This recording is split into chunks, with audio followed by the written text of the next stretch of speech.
Welcome to real story. రోజుకు కొన్ని వందల వస్తువులు డోర్ డెలివరీ అవుతుంటాయి, పక్కా అడ్రస్కి చేరుతుంటాయి. ఉమ్మడి పశ్చిమ గోదావరి జిల్లాలోని ఓ ఇంటికి అతిపెద్ద పార్సిల్ చేరింది. ఆ ఒక్క పార్సిల్ జిల్లా మొత్తాన్ని షేక్ చేసింది, అందరినీ షాక్కు గురిచేసింది. ఇలాంటి క్రిమినల్ పథకాలు కూడా ఉంటాయా అని పోలీసులకే మైండ్ బ్లాంక్ అయింది. ఇంతకీ సంచలనం సృష్టించిన ఆ డోర్ డెలివరీలో అసలేముంది, ఎందుకింత సెన్సేషన్ క్రియేట్ చేసింది? చిరునామా మారలేదు, కానీ పార్సిల్లో ఏముందో ఇంట్లో వారి ఊహకు అందలేదు. రోజూ వస్తున్న పనిముట్ల డెలివరీలే కదా అని ఒక్కసారి ఓపెన్ చేశారు. అందులో ఏముందో చూసి వారికి గుండె ఆగినంత పనైంది. ముగ్గురు పెళ్లాల ముద్దుల మొగుడు నారీ నడుమ నలిగిపోయి పోషించలేక వెడలిపోయి అప్పుల పాలయ్యాడు. అప్పుల ముప్పు నుంచి తప్పించుకునేందుకు భార్య ఇచ్చిన సలహాతో ఎవరి ఊహకు అందని వ్యూహం వేశాడు. చేయి తిరిగిన ఏ క్రైమ్ థ్రిల్లర్ రైటర్కు రాని ఆలోచన చేశాడు.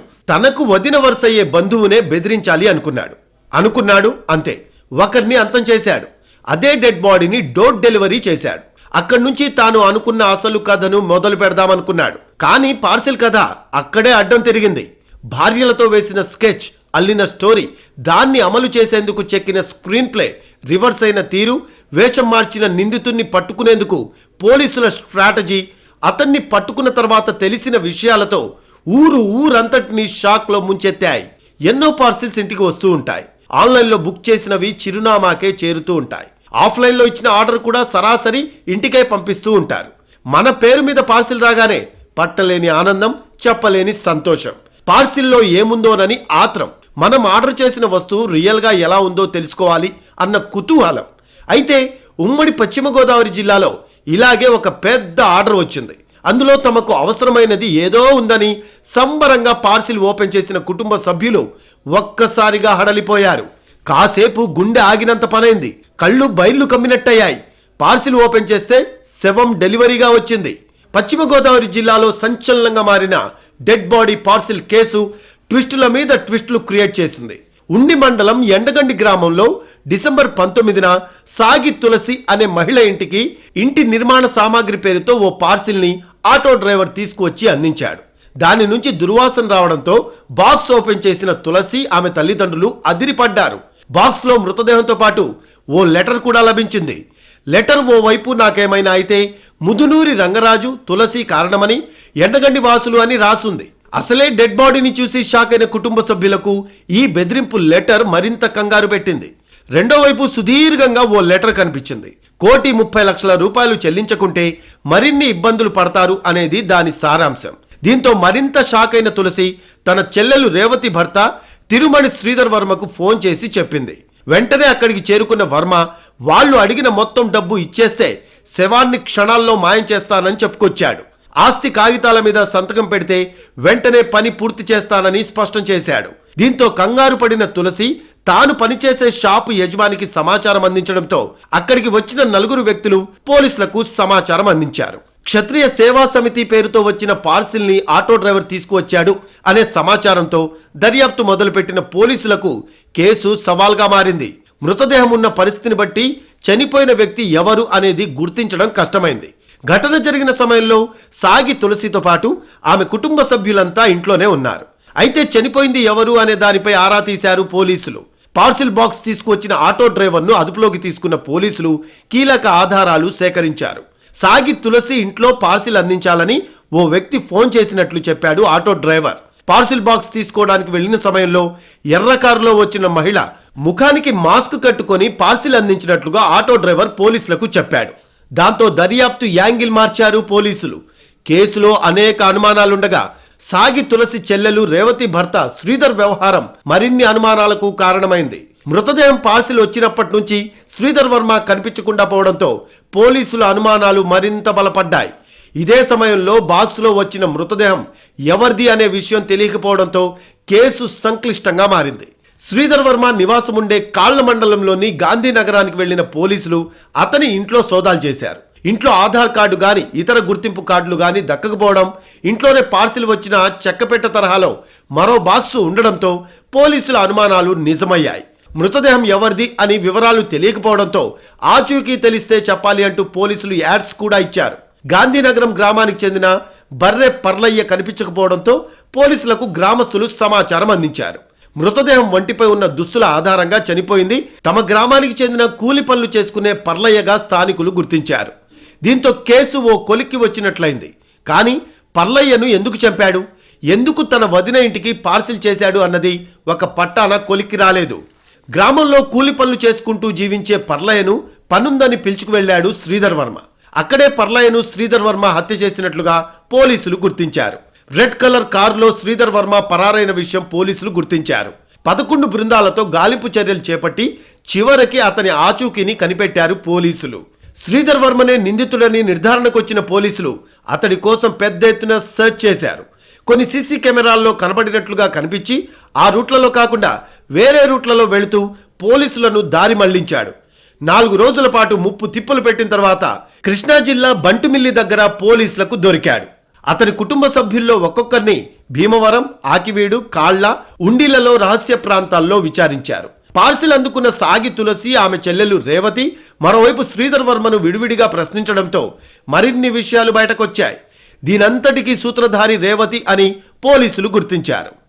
శ్రీధర్ వర్మ అతని భార్యలు ఎందుకు పర్లయ్యను చంపారు, ఆ డెడ్ బాడీని తులసి ఇంటికి ఎందుకు పార్సిల్ చేశారు, సొంత అక్కపైనే చెల్లి ఎందుకు కక్ష కట్టింది అనే అంశాల చుట్టూ పోలీసుల విచారణ సాగింది. అయితే ఇన్వెస్టిగేషన్ చేసే కొద్దీ పోలీసులకు దిమ్మ తిరిగే అంశాలు వెలుగులోకి వచ్చాయి. డోర్ డెలివరీ అనే డెడ్ బాడీ అదే ఊర్లో కూలి పని చేసుకునే ఒక వ్యక్తిది. పార్సిల్ చేరిన అడ్రస్ సొంత బంధువుదే. తన భార్యలతో కలిసి ఒక అమాయకుడిని ఎందుకు చంపాడు, తనకు వరుసకు వదినయ్యే మహిళ ఇంటికి ఎందుకు చేర్చాడు, ఆపరేషన్ డోర్ డెలివరీ వెనుక అసలు కథ ఏంటి? కథ, స్క్రీన్ ప్లే, దర్శకత్వం అన్నీ ఈమెనే. పేరు రేవతి. నిందితుడు శ్రీధర్ వర్మకు రెండో భార్య. డెడ్ బాడీ పార్సిల్ అందిన తులసికి స్వయాన చెల్లి. అక్క తులసికి చెందిన ఆస్తిపై కన్నేసింది చెల్లి రేవతి. తల్లిదండ్రుల నుంచి వచ్చే 3 ఎకరాల పొలాన్ని దక్కించుకోవాలి అనే ఆశతో ఏకంగా పథకమే వేసింది. తన అక్కకి మృతదేహాలంటే భయం కావడంతో ఒక మృతదేహాన్ని ఇంటికి పంపిస్తే భయపడుతుందని శ్రీధర్ వర్మకు నూరిపోసింది. డెడ్ బాడీని మాయం చేసేందుకు భారీగా డబ్బులు వసూలు చేయాలి అనేది రేవతి స్కెచ్.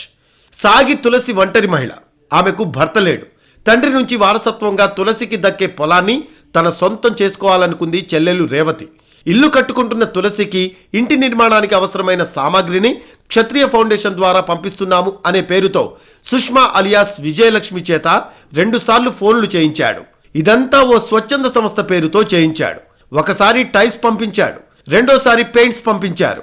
6 నెలలుగా ప్లాన్ చేసి హత్య చేయాల్సి వచ్చిన వ్యక్తిని ఎంచుకున్న శ్రీధర్ వర్మ పర్లయ్యను సుష్మతో కలిసి చంపేశాడు.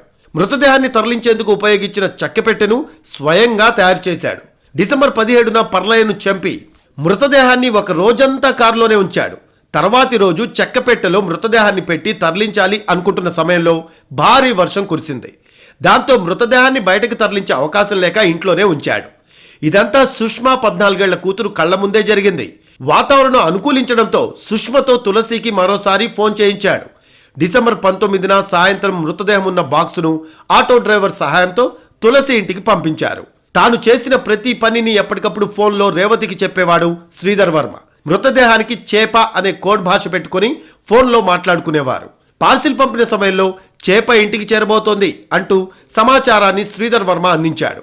ఇంటి నిర్మాణ సామాగ్రి అనుకుని పార్సిల్ ఓపెన్ చేయడంతో అనుకున్నట్లుగానే తులసి, ఆమె కుటుంబ సభ్యులు భయపడ్డారు. శ్రీధర్ కూడా కాసేపటికే తులసి ఇంటికి వెళ్ళాడు. లెటర్లో వ్రాసినట్లుగా డబ్బులు ఏదో ఒక విధంగా అరేంజ్ చేస్తాను, తర్వాత మీ పొలాలమ్మి తనకు డబ్బులు ఇవ్వాలని అన్నాడు. తులసి కుటుంబ సభ్యులు కొంత సొమ్ము సిద్ధం చేయాలని భావించారు. తులసి పోలీసులకు చెబుదాం అనేసరికి శ్రీధర్ అక్కడి నుంచి మాయమయ్యాడు. తన అక్క తులసిని బెదిరించి డబ్బు గుంజాలి అనుకున్న రేవతి ప్లాన్ అమలు చేసేందుకు అవసరమైన ఆర్థిక సహాయం కూడా అందించింది. ప్లాన్లో భాగమైన సుష్మను తన బంధువుగా రేవతికి పరిచయం చేశాడు శ్రీధర్ వర్మ. అలా 2 భార్యలను ఒకే ఇంట్లో ఉంచాడు. ఇంట్లో వాళ్ళని భయపెట్టడం, వారి నుంచి డబ్బులు వసూలు చేయడం రేవతి పని.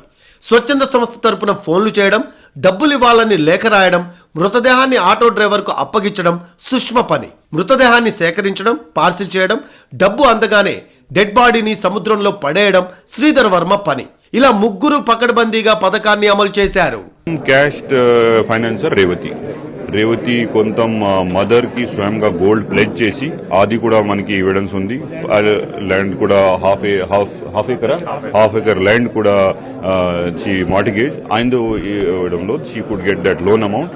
మొత్తం ఫైనాన్సర్ ఇస్ రేవతి. విషయం బయటకి పొక్కడంతో నిందితుడు సిద్ధార్థ్ వర్మ అలియాస్ శ్రీధర్ వర్మ తన మూడో భార్య సుష్మతో పాటు ఆమె కూతుర్ని తీసుకొని కారులో మచిలీపట్నం పారిపోయాడు. 11 ప్రత్యేక బృందాలు ఈ కేసులో పనిచేయడంతో నిందితుడి ఆచూకీని పోలీసులు కనిపెట్టగలిగారు. మచిలీపట్నం సమీపంలో ఓ లాడ్జ్లో ఉన్న నిందితుడిని అదుపులోకి తీసుకున్న పోలీసులు పూర్తి ఆధారాలను సేకరించారు. డెడ్ బాడీ ఎవరిది అనే విచారణ కూడా కేసు ఓ కొలిక్కి వచ్చేలా చేసింది. తమ గ్రామానికే చెందిన శ్రీధర్ వర్మ డెడ్ బాడీని పార్సిల్ పంపించాడు అని చర్చించుకుంటున్న గ్రామస్తులకు సందేహం వచ్చింది. గ్రామంలో కూలి పనులు చేసుకునే బర్రె పర్లయ్య అనే వ్యక్తి కనిపించకపోవడంతో పోలీసులకు సమాచారం ఇచ్చారు. వారు చూపించిన మృతదేహం ఫోటోలను గమనించిన స్థానికులు వంటిపై ఉన్న బట్టల ఆధారంగా తమ గ్రామానికి చెందిన బర్రె పర్లయ్య డెడ్ బాడీగా గుర్తించి అయ్యో అనుకున్నారు. దీంతో శ్రీధర్ వర్మ అండ్ కోను ఈజీగా పట్టుకున్నారు పోలీసులు. ఎవరిని మనవాడు కదన్నా, ఎవరు వచ్చి తీసేవాడు కదా, ఏదైనా చిన్న చిన్న పనులు చేసుకుంటే డబ్బులు అడిగి వెళ్ళి మందు తాగి వచ్చి ఆ ఇంటింటికి వెళ్ళి ఒక ముద్ద అడిగి శుభ్రంగా గుళ్ళో పడుకునేవాడు అన్న. అంత మించి ఇంకా ఎవరితో గొడవలు పెట్టుకుని ఎవరి జోలికి వెళ్ళి మటుకు ఎప్పుడు లేదన్న. ఈ అనుకునేది అప్పుడు ఎప్పుడన్నా జరిగిన 2 రోజులకి మాకు ఊళ్ళో కుర్రోడు పలానా వ్యక్తి మనకు కనపడతలేదన్న నిర్ధారించుకుంటే అప్పుడు పర్లే అనుకున్నామండి ఈ మధ్య. తన వదిన తులసిని బెదిరించి ఆస్తి కాజేసేందుకు ఈ ఘాతుకానికి పాల్పడినట్లు శ్రీధర్ వర్మ, అతడి రెండో భార్య రేవతి, వర్మ ప్రియురాలు సుష్మా పోలీసుల దగ్గర అంగీకరించారు. శవాన్ని ఇంటికి పంపడం ద్వారా తులసిని భయపెట్టాలని చూశారు. ఎక్కడైనా శవం దొరుకుతుందేమోనని గాలించారు. దొరక్కపోవడంతో ఒంటరిగా ఉంటున్న పర్లయ్యను హతమార్చాలని నిర్ణయించుకున్నారు. అతడికి మద్యం తాగించి మత్తులో ఉండగా కారులో నిర్మానుష్య ప్రాంతానికి తీసుకువెళ్లి నైలాన్ తాడు మెడకు బిగించి హత్య చేశారు. చెక్కపెట్ట తెరిచి అందులోని శవాన్ని చూసి తీవ్ర ఆందోళనకు గురైన తులసితో శవం విషయం బయటకు పొక్కకుండా చూసుకుంటానని, ఆస్తి పత్రాలపై సంతకాలు చేయాలని తీవ్రంగా ఒత్తిడి తెచ్చారు. సంతకం పెడతావా లేదా నువ్వు శవమవుతావా అని ఆమెను బెదిరించారని, ఆమె దగ్గర సెల్ ఫోన్ లాగేసుకున్నారని చెప్పారు. మూత్రశాలకని వెళ్లిన తులసి తన దగ్గరున్న మరో ఫోన్ ద్వారా తెలిసిన వారికి SMS పంపడంతో కొంతమంది ఇంటికి చేరుకొని ఏం జరిగిందని ఆరా తీసి పోలీసులకు సమాచారం ఇవ్వాలి అనడంతో శ్రీధర్ వర్మ అక్కడి నుంచి పరారయ్యాడు. తర్వాత మచిలీపట్నంలో దొరికాడు. డెడ్ బాడీ పార్సిల్ కేసులో ప్రధాన నిందితుడు శ్రీధర్ వర్మ గురించి తవ్వే కొద్ది సంచలన విషయాలు వెలుగులోకి వచ్చాయి. ఊర్లు మార్చడం, పేర్లు మార్చుకోవడం, మాయ మాటలు చెప్పి పెళ్లి మీద పెళ్లి చేసుకోవడం పరిపాటిగా చేసుకున్నాడు. ఇప్పుడు ఏకంగా హత్య చేసి బెదిరించి అప్పనంగా ఆస్తులు కొట్టాలని భార్యలతో స్కెచ్ చేశాడు. భార్య ఏది చెబితే అది విని మంచి చెడ్డ విచక్షణ మరిచి చివరికి జైలు పాలయ్యాడు. ప్రధాన నిందితుడు సుధీర్ వర్మ గురించి విచారణ చేసిన పోలీసులు కీలక వివరాలు సేకరించారు. కొంతకాలంగా అద్దె ఇళ్లలో ఉంటూ ఒకరికి తెలియకుండా మరొకరిని పెళ్లి చేసుకుని సంబంధాలు కొనసాగిస్తున్నట్లుగా పోలీసులు గుర్తించారు. గాంధీనగర్లోని మొదటి భార్య రాణి ఇంటికి వచ్చే సమయంలో ఎప్పుడూ మొహానికి మాస్క్ లేదా హెల్మెట్ పెట్టుకొని వర్మ వస్తాడు. చుట్టుపక్కల వారితో గాని, అతని స్నేహితులు గాని ఎవరూ లేరు. ఎవరిని పరిచయం కూడా చేసుకోడు. స్నేహాలు పెరిగితే తన నిత్య కళ్యాణాలకు ఇబ్బంది అవుతుందని పలకరించేవాడు కాదు. బయటకు వచ్చేదండి, చర్చికి వెళ్ళేది, అన్నీ బాగానే ఉండేది. కానీ అందరితో బాగానే మాట్లాడేది. అసలు ఏ విషయం కూడా మాకు ఇప్పుడు దాకా తెలియదండి. అసలు ఆయన అయితే ఎప్పుడు కూడా మేము అంత గమనించి పట్టించుకునేది ఏమి లేదండి. ఆయన వచ్చేవాడు, చూసేవాడు, వెళ్ళిపోయేవాడు అండి, అంతేనండి. శ్రీధర్ వర్మ తల్లిదండ్రులు కాళ్ల మండలం కొప్పల్లెలో చెరువులపై పనిచేస్తూ అక్కడే నివసిస్తూ ఉంటారు. అతడి మొదటి భార్య ఎలిజబెత్ రాణి గాంధీనగర్లో ఉంటుంది. ఆమెకు 2 కుమార్తెలు. రెండో భార్య రేవతికి పిల్లలు లేరు. ఆమెను మొగల్తూరులో ఉంచాడు. మూడో భార్యగా చెబుతున్న సుష్మకు 10 ఏళ్ల కుమార్తె ఉంది. ఆమెను కాళ్ల పోలీస్ స్టేషన్ సమీపంలో ఒక ఇంట్లో ఉంచినట్లు తెలిసింది. ఓ రకంగా చూస్తే వర్మది సైకో మెంటాలిటీ. 7th క్లాస్ దాకా చదువుకున్న శ్రీధర్ వర్మ ఫేస్బుక్ లో సుష్మతో పరిచయం పెంచుకొని ఆమెను పెళ్లి చేసుకున్నాడు. శ్రీధర్ వర్మకు సుష్మ 3వ భార్య. అలాగే సుష్మకి శ్రీధర్ వర్మ 3వ భర్త. ప్లాన్ వర్కౌట్ అయితే కనీసం ₹1 కోటి దక్కుతాయని ఆశతో ఇదంతా చేశాడు శ్రీధర్ వర్మ. అతనికి సుష్మ సహకరించింది. ఈ మొత్తం ప్లాన్ చేసిన రేవతి, అమలు చేసిన శ్రీధర్ వర్మ, సహకరించిన సుష్మ మూకుమ్మడిగా ఇప్పుడు జైలు పాలయ్యారు. Shocking case. Never ever I have also seen. Most of our team చాలా మంది సీనియర్ 30 years ఎక్స్పీరియన్స్ ఆయన కూడా చూడలేదు. దాని గురించి as I discussion press meet also, ఈ ముగ్గురు అక్యూజ్ చాలా క్రిమినల్ మైండ్గా ఉంటున్నారు. ప్రతి స్టెప్ చాలా జాగ్రత్తగా ప్లాన్ చేసి ఎగ్జిక్యూట్ చేయడం జరిగింది. ఫైనల్గా అక్కడ ఎగ్జిక్యూషన్ టైంకి ఫెయిల్ అయితే this case we could get the lead. తర్వాత ఎట్లా ఈ కాన్స్పిరసీ చేశారా, ఎవరికి చంపితనం జరిగింది, దెన్ ఎందుకు చేశారా, why this kind of thing is happen, దానికి మనకు చాలా టైం పడుతుంది. బికాజ్ ఇది చాలా క్రిమినల్ మైండ్ ఉంటే సరిగా బ్రేక్ అవ్వలేదు. సో ఇది రేవతి, వర్మ, దెన్ విజయలక్ష్మికి సెపరేట్గా ఇంట్రాగేషన్ చేసి, దెన్ కలిపి ఇంట్రాగేషన్ చేసి అందరి డీటెయిల్స్ మనకి వచ్చింది. దాంతోపాటు మొత్తం ఎవిడెన్స్ రిగార్డింగ్ ఇది కార్డ్బోర్డ్ ఇక్కడ పర్చేజ్ చేశారు, టైల్ ఇక్కడ పర్చేజ్ చేశారు, పెయింట్ ఇక్కడ చేశారు, ఆయన అందరూ ఈ ఐ విట్నెసెస్ కలిపి along with our CDR analysis, phone location analysis, CCTVs అందరూ చూసి కలిపి together we have built up a strong remand case. ముందు నుంచి అనుమానించినట్టే ఈ మొత్తం వ్యవహారంలో శ్రీధర్ వర్మ అలియాస్ సుధీర్ వర్మను ప్రధాన పాత్రధారిగా తేల్చారు. అయితే ఇందులో ప్రధాన సూత్రధారి మాత్రం శ్రీధర్ వర్మ రెండో భార్య రేవతి. అక్కతో ఉన్న మనస్పర్ధల కారణంగా ఆస్తి అక్కకి వెళ్లకూడదని భావించిన రేవతి తన భర్తతో కలిసి డెడ్ బాడీ పార్సిల్ స్కెచ్ వేసింది. ఆ ప్లాన్ ని మరో మహిళతో కలిసి అమలు చేసిన శ్రీధర్ వర్మ ఓ అమాయకుడి ప్రాణాలు తీశాడు. నిందితులకు ఎలాంటి క్రిమినల్ బ్యాక్గ్రౌండ్ లేకపోయినా అలాంటి ఆలోచనలున్న ముగ్గురు ఒక చోట చేరి ఆస్తి కోసం ఓ అమాయకుడి ప్రాణాలు తీశారు. ప్లాన్ వర్కౌట్ అయ్యి ఆశించిన డబ్బు వీరికి దక్కి ఉంటే ఇంకెంతమంది ప్రాణాలు తీసేవారు. బర్రె పర్లయ్యను చంపిన తర్వాత మృతదేహాన్ని తరలించడానికి ఇబ్బంది ఎదురైనా నిందితులెవరూ భయపడలేదు. పైగా ఒక రోజు కారులో, మరో రోజు ఇంట్లోనే మృతదేహాన్ని ఉంచారు. ప్లాన్ వర్కౌట్ కాకపోతే ఏం జరుగుతోందో ఎందుకనో ఆలోచించలేకపోయారు. కేవలం డబ్బు కోసం వాళ్ళు అనుకున్నది అనుకున్నట్టు చేసినా చట్టాలు, పోలీసులు ఏమీ చేయలేరని భావించారు. పోలీసులకు దొరకకుండా ఉండటానికి 40 సిమ్ కార్డులు మార్చి ఊరు వదిలేస్తే సరిపోతుంది అనుకున్నారా? తప్పు చేసిన వాళ్ళు ఎప్పటికైనా పట్టుబడక తప్పదని, ఎంతటి తెలివైన నేరస్తులైనా చిన్న చిన్న క్లూలతో దొరకాల్సిందే అని అనడానికి ఈ ఘటనే ఒక తాజా ఉదాహరణ.